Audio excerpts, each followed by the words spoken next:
Rogamos sempre a bênção de Jesus na paz para todos nós.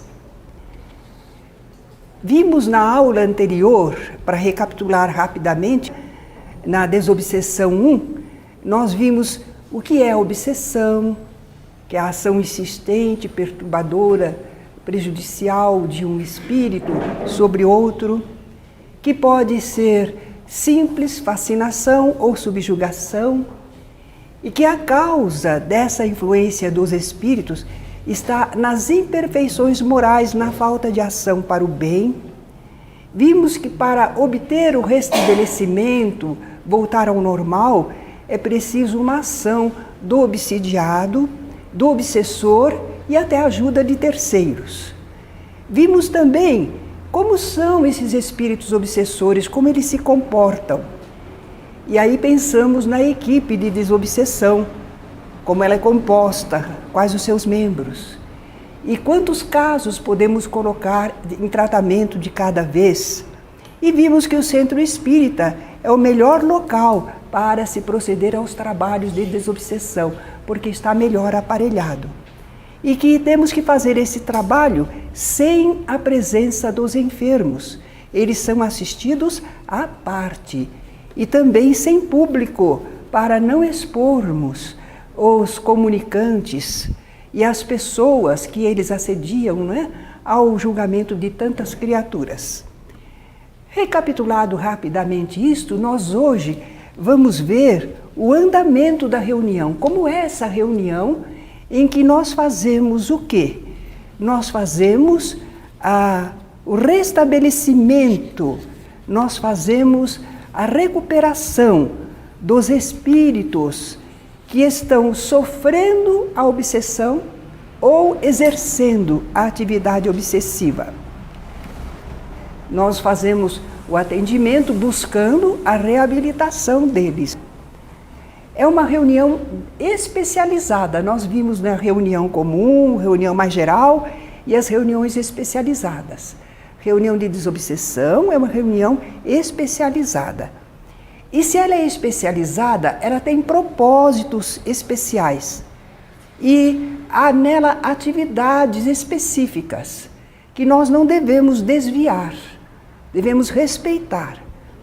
Seria como uma técnica, não é? Um trabalho que nós realizamos que tem os seus propósitos e tem as suas técnicas.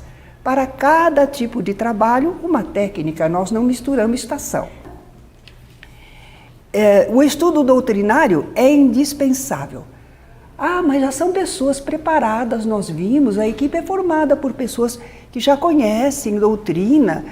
Sim, mas o estudo não termina nunca.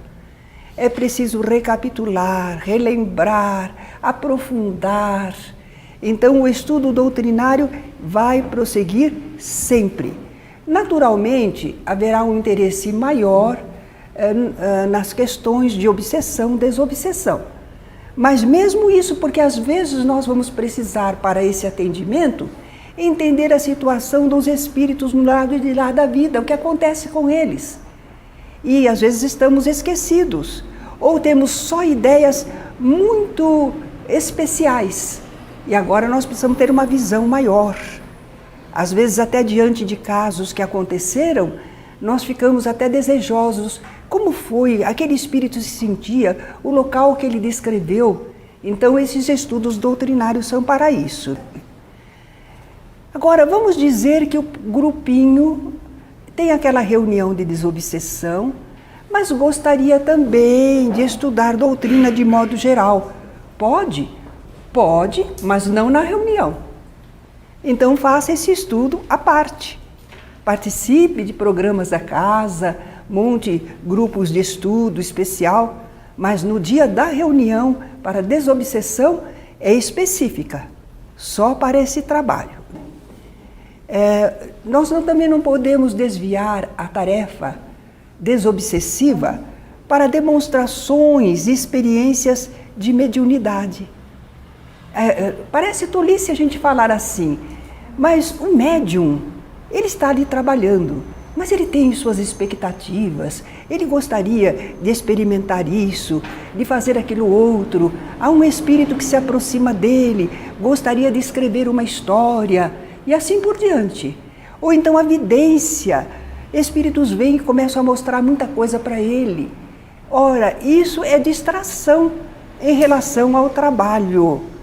Não é hora de ficarmos querendo trabalhar psicograficamente, ou experimentando vidência, audição ou desdobramento, viajar, sair, não é? Se afastar perispiritualmente. Reunião de desobsessão requer a presença ali. Estão todos participando firmes. Não existe isso. Mas e se aquele desdobramento for para ir observar alguma coisa que diz respeito ao caso, que esclarece? Aí está certo. Se houver uma pequena psicografia que explica alguma coisa que está acontecendo naquele caso, então sim. Uma vidência que é específica para o caso em atendimento também. Então, se tiver relação com o caso que está em atendimento, vale, é possível a atividade mediúnica, que não é simplesmente de psicofonia. Não se está intermediando o espírito, mas se está trabalhando com a mediunidade para conhecer alguma coisa que é útil para o atendimento dele. Só se for assim. Mas se não for assim, não convém desviar a atenção. Vejamos como é o andamento dessa reunião. Nós temos que lembrar que o atendimento aos assistidos, as pessoas que vieram para receber esse socorro, ele é feito à parte. A pessoa tem as entrevistas, assiste preleção, recebe passe, isso é feito à parte. Nós estamos falando só da reunião de desobsessão, o trabalho desobsessivo. Então começa-se com a leitura de uma mensagem. Poderia ser um comentário evangélico? Poderia. Mas é que quando a gente começa a fazer um comentário evangélico, às vezes a pessoa se empolga, fica preocupada, estou falando, os companheiros estão ouvindo, será que estão gostando? Isso já não ajuda para a mentalização que ele vai precisar. Por isso é que a gente usa mais a leitura, que é pacífica, não é? Tranquila. Não tem preocupação, é só ler a mensagem. Mas por que ler uma mensagem? Porque os nossos pensamentos, às vezes, ainda não estão bem acalmados, não estão bem focados no trabalho espiritual. Cada um de nós tem problemas, sua vida particular, alguma coisa que o perturba. Então, essa mensagem, que é breve, evangélica, serve para isso, para todos nós entrarmos na faixa, todos nós elevarmos o pensamento e todos nós pensarmos mais ou menos as mesmas coisas. Então é esse o papel dessa leitura de mensagem. Depois que já estamos todos focados no objetivo do trabalho, no serviço ao próximo, à luz do Evangelho, nós agora temos condições de fazer a prece. Porque a prece é a elevação do pensamento ao alto. Prece não é uma coisa decorada, uma fórmula, que a gente blá, blá, blá, blá, blá, blá, blá, blá. Isso não é prece. Por isso nós sempre pedimos que quando se fizer a prece na reunião, em qualquer reunião mediúnica espírita, nós todos acompanhamos a prece. Por isso a pessoa que faz a prece deve dizê-la em voz clara, audível para todos. Não é hora de ter acanhamento, não é hora de ficar tímido. A pessoa está numa função necessária. Todos precisam ouvir para acompanhar o pensamento, entrar na faixa. Então a pessoa não está se exibindo, ela está procurando ser escutada por todos os companheiros. A prece pode ser espontânea, pode ser recitada, mas o importante é todos acompanharem. Nós temos um companheiro, boa pessoa, trabalhador, tem muitas qualidades, mas eu reparei, e por isso que eu venho frisando, eu reparei que quando a gente começa a fazer a oração, ele faz uma oração particular. Ele faz oração, mas é dele. Ele não percebeu ainda que o objetivo dessa prece em conjunto é nos unir, que todos nós elevemos o pensamento. Por isso temos que participar. Não podemos ficar fazendo prece isolada. Ela tem seu valor, mas ela não produz a união da mente no grupo. Então todos procuramos acompanhar a oração. Aqui nós temos um item que costuma acontecer em reuniões por aí afora. Não é errado, não. Às vezes um dirigente espiritual abre a reunião. Ele vem porque ele quer dizer alguma coisa, quer dar um aviso, uma instrução, quer fortalecer o bom ânimo. Então o espírito toma a palavra. Não são ainda os espíritos necessitados, é um espírito da equipe dirigente. E se ele se manifestar e fizer orientação, disser alguma coisa, é lícito analisar o que ele está falando. Por que ele está falando? O que é que ele pretende com isso, não é? E se tiver alguma dúvida, conversar, pedir esclarecimento, o bom espírito não vai se negar. Ele vai até gostar que estamos prestando atenção, procurando entender o que ele está falando para nós. Então poderá haver manifestação do dirigente espiritual. Não é indispensável, mas poderá acontecer. Nós agora estamos fazendo o quê? Nós temos os nomes das pessoas, às vezes nome e endereço, e nós vamos vibrar por essas pessoas. Temos que ler, porque nós temos que ter motivação, nós temos que pensar, é alguém, é uma pessoa que está precisando de ajuda. Nós não podemos fazer assim impessoalmente de todo. Nós não estamos querendo escarafunchar a vida da pessoa, mas nós estamos querendo saber quem está precisando de ajuda. É fulano ou beltrana. Mora em tal lugar.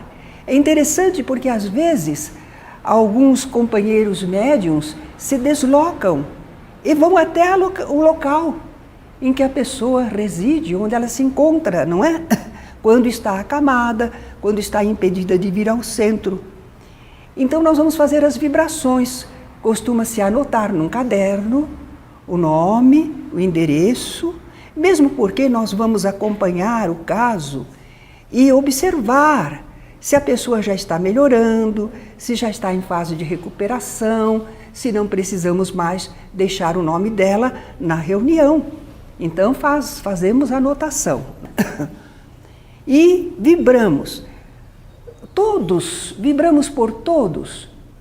Há grupos que fazem assim. Todos. Será que a gente pensou, sentiu, se compadeceu? Então todos aqueles nomes talvez não funcione muito bem. Melhor um nome de cada vez. Então se vibra por essa pessoa todos nós. Desejamos o bem a ela, doamos nossas energias. E logo em seguida vem a manifestação relativa ao caso. E vindo a manifestação relativa ao caso, elas serão atendidas. Depois podemos fazer outra. Mas não é assim que às vezes funciona nos nossos grupos. O pessoal tem um caderninho, não tem muitos casos em atendimento, vocês lembram da aula anterior, não é? Tem uma meia dúzia de casos, 4 casos em atendimento. Então eles leem aqueles nomes e depois aguardam as manifestações. Porque nós não temos muito interesse em saber se o espírito se comunicou, é daquele caso, daquela outra pessoa. Nós não temos essa preocupação de fazer esse acompanhamento. Quando ele se manifesta e nós conhecemos um pouco o caso, às vezes dá para perceber a que pessoa se refere, não é?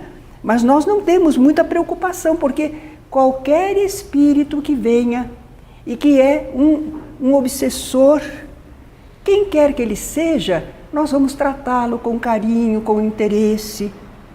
Seja que está assediando esta ou aquela pessoa, não tem importância para nós, são todos irmãos, todos iguais, não é? Então depende do grupo entender se faz uma vibração por vez ou se faz um grupo de vibrações ao mesmo tempo. E aí os espíritos obsessores começam a se manifestar. E vocês já sabem que a gente deve preferir a psicofonia, a comunicação falada. Por que é mesmo? Porque é mais rápido para o entendimento, não é?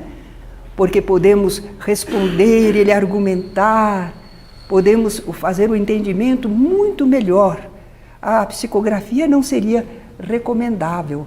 Ele está escrevendo, nós temos que prestar atenção, acompanhar. Quando chega no final, aí que a gente vai formular uma pergunta. Não, a rapidez do diálogo é com a psicofonia, né? Preferir comunicações faladas, diálogos mais rápidos e proveitosos que a escrita. A gente lê no Evangelho que Jesus e os seus discípulos faziam o afastamento dos espíritos perturbadores. Expulsavam os demônios, era a expressão da época, não é? E nós às vezes ficamos pensando que talvez precisaria uma forma do vade retro Satanás, não é? Mas nós não entendemos assim. Espírito é gente. São filhos de Deus como nós.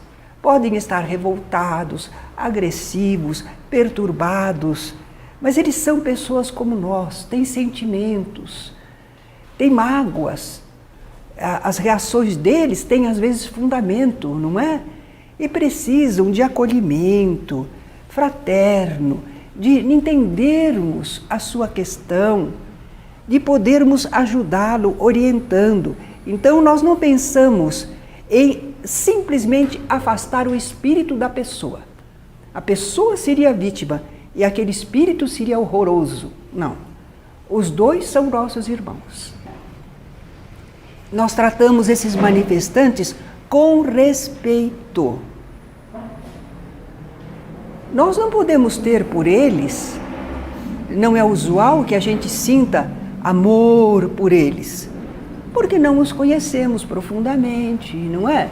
Aquelas pessoas que são do nosso trato, que fazem parte de nossa vida, a gente sente um amor, alguma coisa maior pelas pessoas. Mas para com todas as pessoas devemos ter fraternidade. Então ele nos merece respeito, fraternidade. É interessante que às vezes com o tempo poderemos até nos tornarmos amigos. A Ivone do Amaral Pereira fez muitas vezes, muito tempo, o trabalho de dialogadora. E trabalhava com esses espíritos obsessores. E ela diz que ela fez muitos amigos entre eles. Porque eles eram carentes, revoltados, sofredores também. E ela os tratou com respeito, os tratou fraternamente, se interessou pela situação deles. E eles sentiram a realidade do tratamento dela. E se tornaram amigos, confiavam nela. Olha, granjeai amigos com as riquezas da iniquidade, para que quando elas vos faltarem, eles vos recebam nos tabernáculos eternos. São palavras de Jesus. Então ela conta, num livro dela, que realmente fez muitos amigos. Não é uma coisa linda? Olha para os dialogadores. Eu fico lá atendendo espíritos tão difíceis. Faça amigos, se interesse por eles. São pessoas.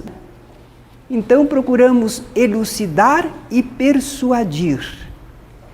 Nós usamos energia às vezes. Porque as pessoas que estão fora de si, perturbadas, desequilibradas, caros irmãos, às vezes você precisa ter um pouquinho de força, não é? Não, por favor, estamos lhe pedindo. Estamos atendendo você com carinho. Não pode exagerar dessa maneira. Nós temos o direito de usar a energia da autoridade moral. Vamos frisar de novo. Autoridade moral. Quem sou eu para ter autoridade moral? Uma vez que nós queremos o bem, estamos nos esforçando por fazer o bem ao espírito, e ele ainda não está nessa faixa, ele quer perturbar, ele quer maltratar, nós temos autoridade moral sobre ele, relativamente. Nós não temos autoridade moral perfeita e completa, mas em relação àquele espírito, a nossa situação espiritual está melhor que a dele. Isso nos dá autoridade moral. Mas apesar de termos essa autoridade moral e às vezes precisarmos ser um tanto enérgicos, nunca nós vamos forçar o espírito a uma decisão e não vamos impor a ele que ele tem de tomar esta atitude ou aquela, fazer isto ou aquilo. Não dá. Não dá. Vai ter que ser uma coisa espontânea dele. Claro que podemos estimular, dizer que é o melhor para ele, dizer que ele conseguirá sentir-se pacificado, que ele conseguirá receber ajuda, que poderá contatar seus amigos espirituais. Podemos apontar os aspectos favoráveis se ele tomar determinada atitude, mas não podemos dizer, você tem que fazer isso. Mesmo porque nem sempre a gente é capaz de fazer aquilo que a gente está pedindo a ele que faça. Perdoe, não, você tem que perdoar. Já está na hora, você tem que perdoar. E você não perdoa. Será que você perdoa sempre? Você consegue superar? A presença de espíritos perturbadores é muito difícil para o médium. O médium é sensível. Quando é um bom espírito, que agradável, não é? Quando é um espírito mediano, mais ou menos. Agora, quando é um espírito perturbador, rancoroso, vingativo, desequilibrado, o médium precisa usar toda a sua educação mediúnica, o seu controle, acolhendo o espírito, entendendo a ele, intermediando o que ele precisa dizer, mas não se desequilibrando. Porém, essa presença do espírito junto a ele, os espíritos obsessores, ela é perturbadora e desgastante. Quando a gente recebe um espírito benévolo, quando ele se afasta, a gente está melhor. Por algum tempo a gente ainda está vibrando na faixa dele, depois a gente vai caindo no normal. Mas quando é um espírito perturbador, a gente vibra na faixa dele. A gente não perde o controle, mas a gente está sentindo. E quando ele se afasta, a gente ainda sente por algum tempo.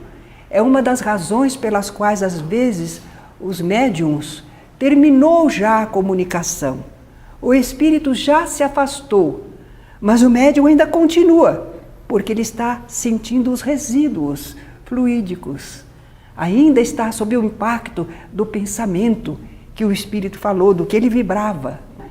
Mas o médium aí tem que voltar ao normal. Tem que saber que ele deve voltar por si ao normal.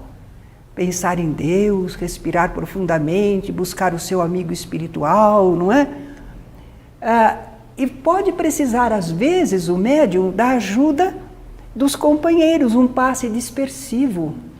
Porque às vezes demora para sair aquela impressão, aqueles fluidos. Então, pode-se aplicar um passe dispersivo para o médium ser aliviado mais prontamente.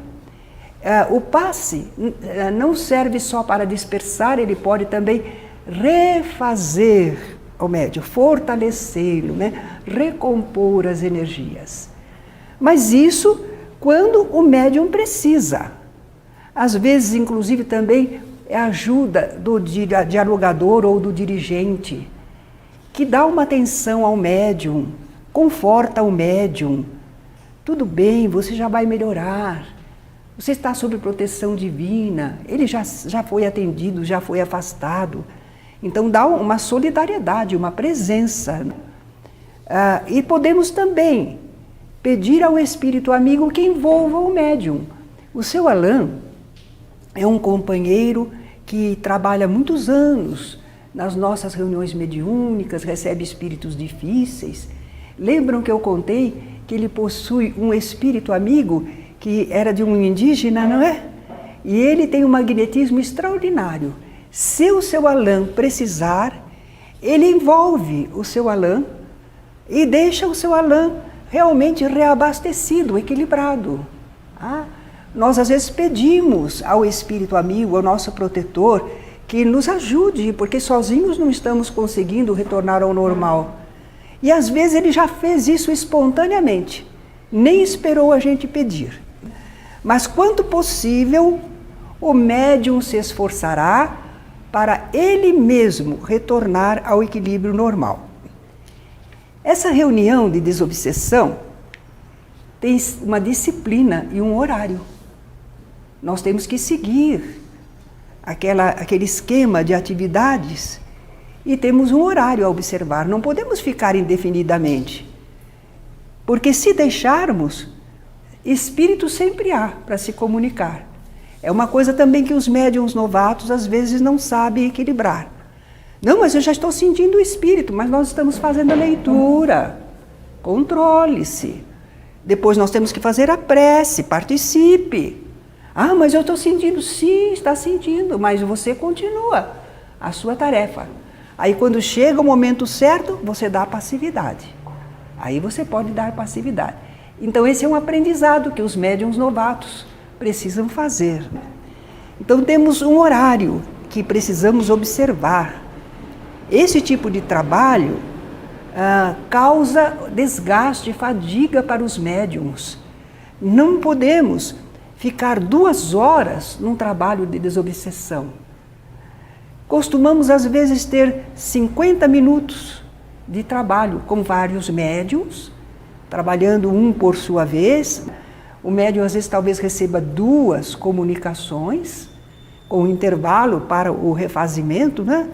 Então nós não podemos usar reuniões prolongadas, é porque há muitas pessoas para atender, mas nós atendemos o tanto que podemos, para não haver desgaste excessivo dos médiuns. Nós queremos trabalhar a longo prazo, muitos anos.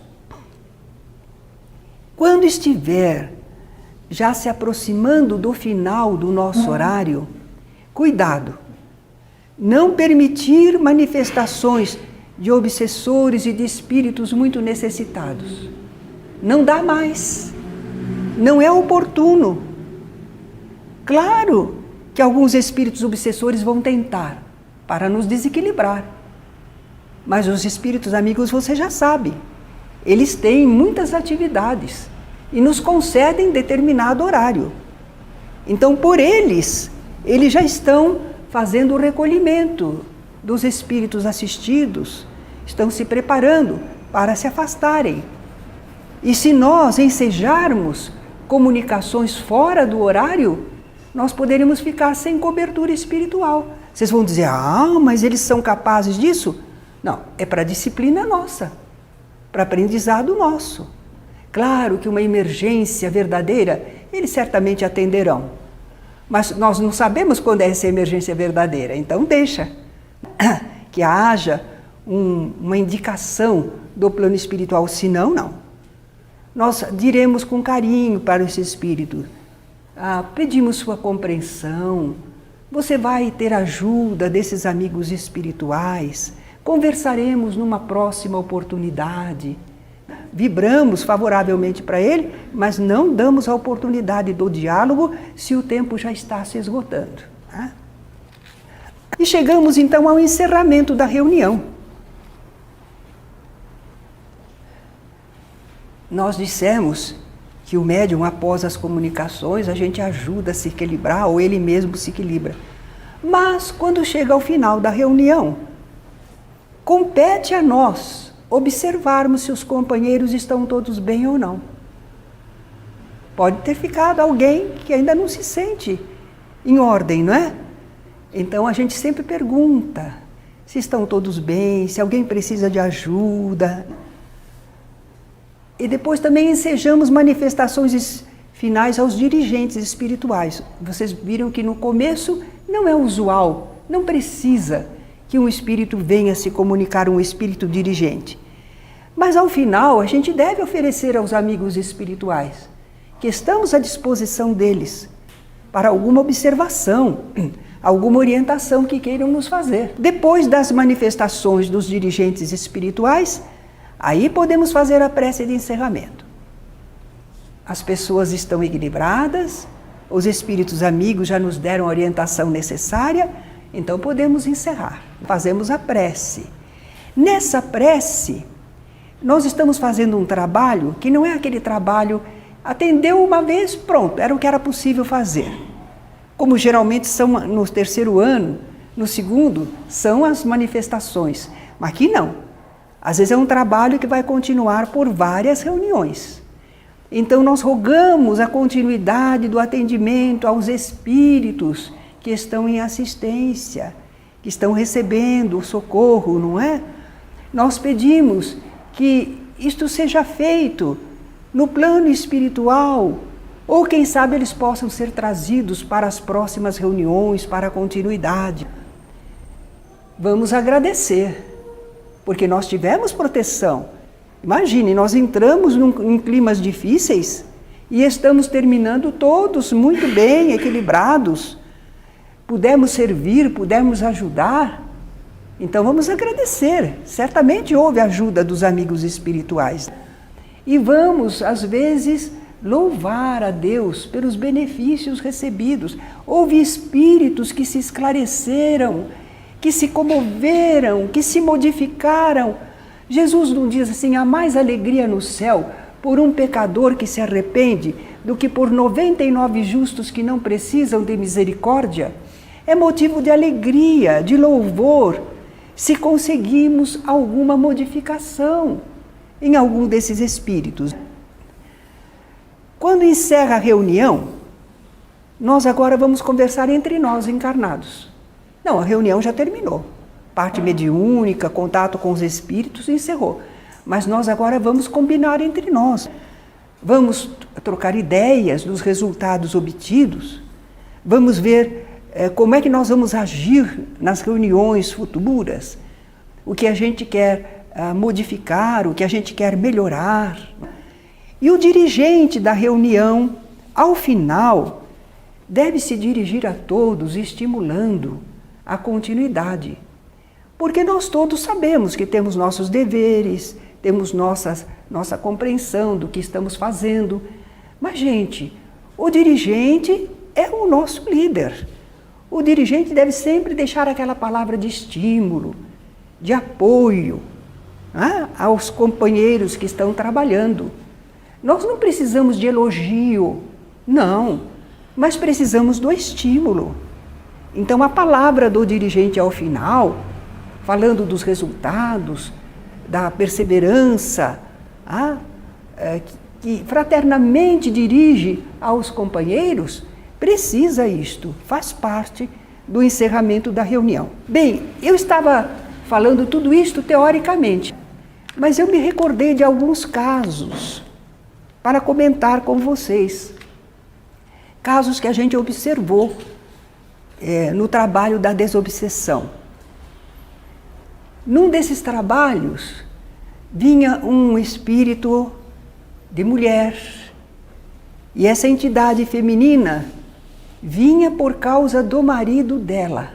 Ela morrera, o marido ficara, e o marido estava procurando ajuda. O marido já estava com outra pessoa, estava recomeçando sua vida com mais alguém.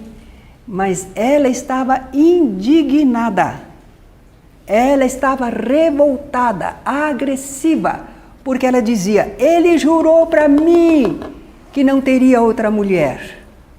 Enquanto eu estava adoentada, ele começou já a se interessar por essa pessoa.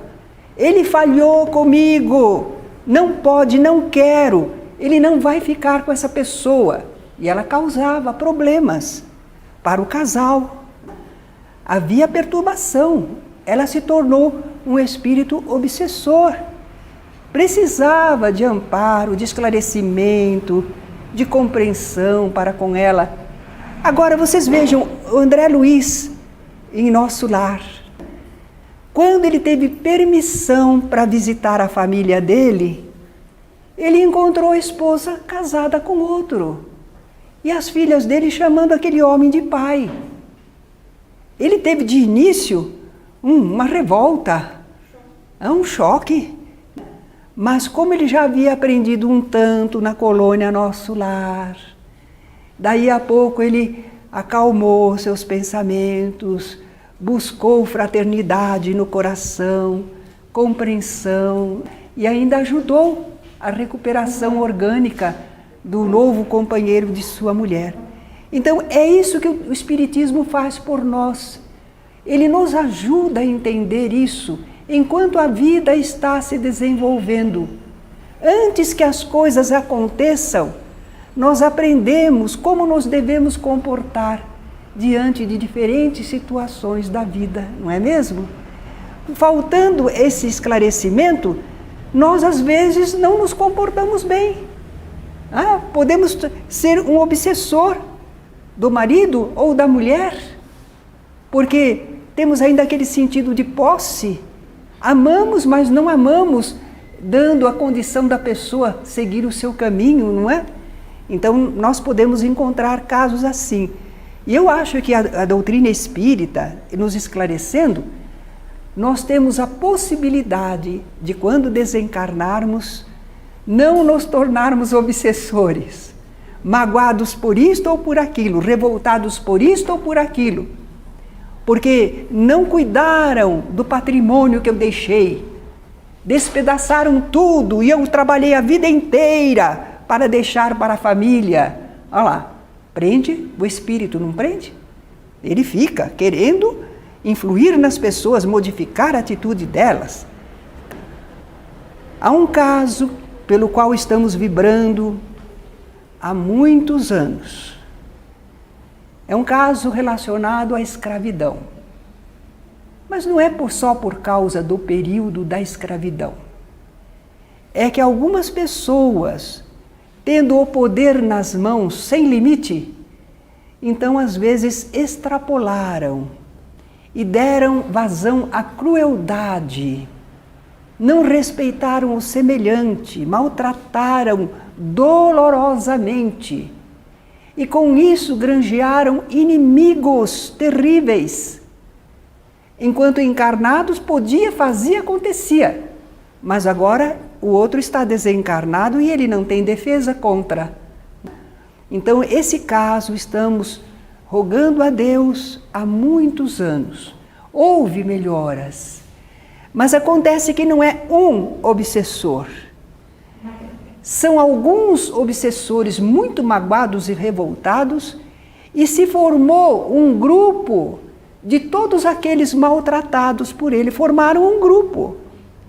Então, devagarinho, o plano espiritual está socorrendo um, socorrendo o outro, aliviando, mas não, é coisa que não se resolve em 2, 3 reuniões. Então, veja o que pode fazer a pessoa quando não tem ideia do limite da sua ação sobre o semelhante. E muitos a gente fica pensando no Hitler, que ele foi causa de tantos sofrimentos. Uma senhora que não era espírita, mas estava começando a frequentar o centro, as aulas do iniciação, e ela veio atraída pelo exemplo de um amigo, de um parente dela, que era espírita e se portava tão bem que ela quis conhecer a religião do seu parente, não é? Por isso que ela estava na casa espírita. Mas quando falamos que mesmo Hitler estaria tendo o amparo divino para a sua recuperação e que ele iria resgatar os seus erros em muitas reencarnações, que Deus não exigiria tudo dele de uma vez, que ele não teria condições.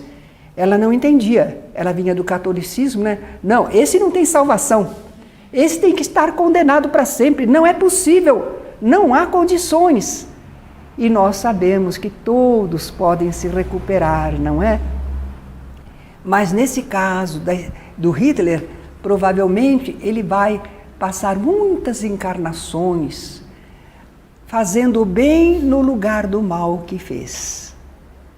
Ele também não trabalhou sozinho, ele trabalhou com a conivência de muitos e também sob a influência de outras equipes espirituais malévolas. Então não vamos pôr só a culpa no Hitler, ele é que aparecia mais. Mas é uma equipe que está muito devedora para com muitas criaturas. Através do Divaldo Pereira Franco, eu acho que é o Manuel Filomeno de Miranda que escreveu Grilhões Partidos. É romanceado, né? Mas são fatos reais, só que não dá para identificar quem, né? Mas nós temos muito bonita a apresentação, o aniversário da filha de um homem rico, de um comerciante, muito bem posicionado, e a menina está com uns 15 anos, e ela está tocando piano, e de repente ela é envolvida por um espírito que joga ao solo, que a desfigura, que fala coisas impróprias através dela, para sofrimento do pai, porque ele amava a sua filha. Mas o que era aquela atuação? Era um espírito de alguém que foi empregado daquele senhor, foi maltratado, foi espoliado, e quando desencarnou guardou muita mágoa e muita revolta. Mas o interessante é que ele não conseguia, esse espírito, fazer-se sentido por esse homem. Esse homem era uma criatura assim dinâmica, muito cônscia de si, e não dava abertura para acolher algum pensamento de remorso, de culpa, disto ou daquilo outro. Ele errara, mas ele tinha uma atitude positiva diante da vida, e o espírito não conseguia atuar sobre ele. Mas naquela festinha de aniversário da filha desse senhor, ele se aproximou da jovem, espiritualmente ele se aproximou. E ele ficou curioso, porque quando ele pensou algo, a moça começou a fazer. Havia uma facilidade, afinidade fluídica muito grande. E ele percebeu que ele podia agir sobre a jovem. E aí então ele achou que assim ele iria maltratar o homem. Não conseguia de outra forma? Vou maltratar sua filha. Vocês vão dizer, mas será que Deus permite? Bom, nenhum de nós é inocente neste mundo, não é? Todos nós precisamos de aprendizado, de testes, de provações. Então não é por acaso. Mas havia ali uma falha que ensejou a este espírito essa ligação. Mas através disso, aquele homem vem a aprender sobre a vida espiritual e vai se recuperar um tanto, vai encontrar um caminho para o bem. Por isso é que Deus permite. Se não houvesse, no fundo, um aprendizado, uma experiência, um ressarcimento, Deus não deixaria. A Deise, nossa presidente, costuma contar um caso, só que eu não consegui lembrar qual é o livro. É de um livro do Dr. Bezerra, através da Ivone do Amaral Pereira, não é? Ele diz que é um caso de uma família, duas famílias, que estavam enleadas em mútua perseguição na vida corpórea através de 3 encarnações. Eles não se reconciliavam, cada encarnação agrediam-se cada vez mais. Até que nesta última situação, então foi feito um grande trabalho de esclarecimento, de reconciliação, de apaziguamento. Aí é que começou a oportunidade dessas 2 famílias se libertarem e começarem a progredir melhor na vida. Então são casos verídicos. Por exemplo, alguém mata alguém para usufruir os seus bens, um cargo, uma posição, enfim, para lucrar. A pessoa não tinha ideia da vida espiritual, achou que podia fazer aquilo e só viu o seu interesse. Mas o outro não morreu, não é? O outro vive e às vezes se acopla mentalmente ao seu agressor. Até que ponto? Porque nós vimos agora há pouco que com aquele senhor o empregado não conseguia. São leis divinas que permitem a ação de um espírito sobre o outro. E nós vamos devagarinho percebendo. Na família, por exemplo, às vezes alguém está sofrendo, mas a causa está ligada a outra pessoa da família.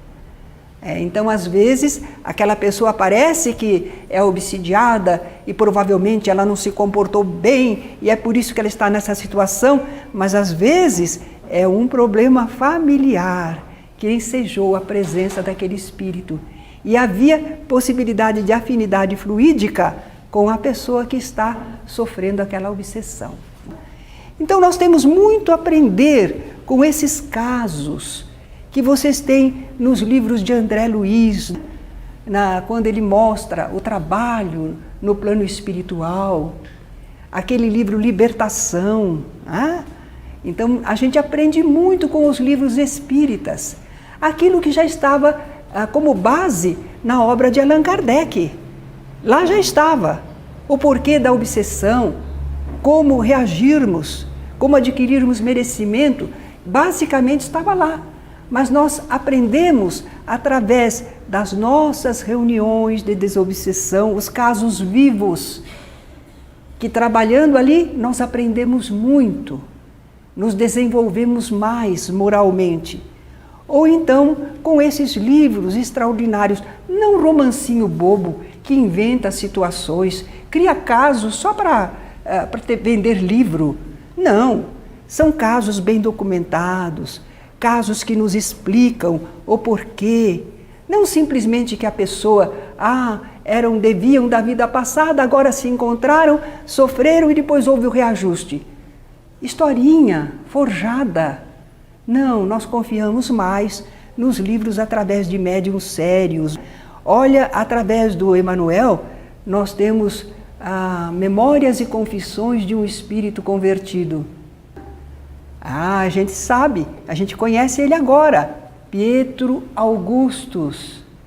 É um companheirão que está procurando ajudar espíritos que tinham relação com ele, que faziam parte do mesmo sistema no campo da religião, não é? E ele narra quanto tempo ele esteve na casa, perturbando, se comunicando através de médiuns, mas sempre revoltado, sempre não aceitando. E se admirava de que os espíritos que dirigem a nossa casa permitiam a presença dele, deixavam ele entrar nas reuniões e continuar com o seu modo de ser. Não o agrediam, mas agora que ele está renovado, que grande trabalhador ele está se revelando. E ele diz nas comunicações que ele vai reencarnar futuramente e que ele espera estar aqui na nossa casa. E ele pede muito que mantenhamos a fidelidade doutrinária, que não deturpemos os trabalhos da casa, porque ele espera encontrar esse mesmo ambiente que ele vai precisar, porque ele ainda não está renovado inteiramente, ele precisa muito de boas orientações, de bom ambiente. Então ele pede com insistência que nós mantenhamos a casa nesse clima espiritual de sinceridade, fraternidade, serviço ao próximo. Certo? Agradeço a vocês pela atenção.